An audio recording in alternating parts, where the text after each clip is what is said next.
રાજા હતો એના રાજમાં તો ઓલા વાલ આવે ને વાલ એ વાલ થાય તો જો વાલનો શાક બનાવે, વાલ પીસીને એની રોટલી બનાવે, વાલની દાળ બનાવે, બધું ખાવાના વાલ જ.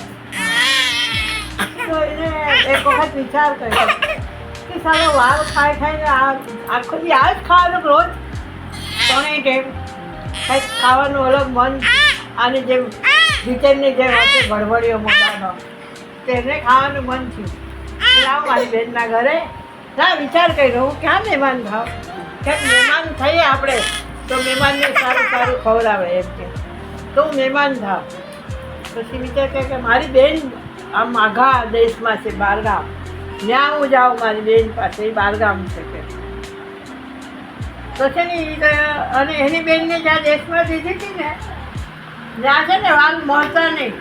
વાલ એટલે શું હોય? વાલ શાક હોય ખબર? ઓલું વાલ આપણે તમે પલાળીને દાણા બી કાઢો વાલની ઓલી પાપડીની અંદર આવે એ વાલ. હા એ કોઈ સૂકા વાલ ખબર દાણા આમ કાઢે તો એને ત્યાં એની બેન હતી ને એ પરદેશમાં હતી, ત્યાં કાંઈ વાલ બાલ ખાતા નહીં.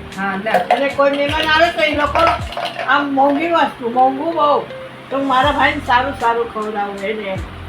આ એક નસીબની વાત છે જો કે બેનના ઘરે મહેમાન છો તો બેન તો ખુશ થઈ ગઈ, હા હા હા મારો ભાઈ કેટલા વર્ષે આવ્યો, મારા ભાઈ કંઈક સારું સારું કરીને જમાડું.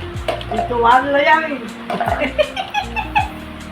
અને રસ પૂરી વાલનું શાક ને એ બધું બનાવ્યું.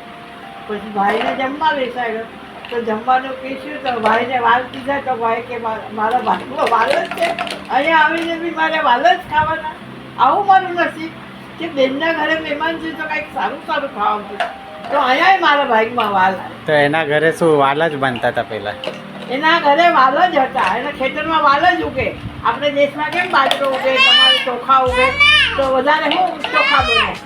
તો જેને જે અમારા દેશમાં બાજરો ઉગે તો બાજરાના રોટલા કરે, એને વાલ બનતા. એટલે બધું વાલનું જ બનાવે, ગમે એ ખાવાનું બનાવે, શાક બનાવે, દાળ બનાવે, રોટલી બનાવે, એ બધું વાલમાંથી થાય.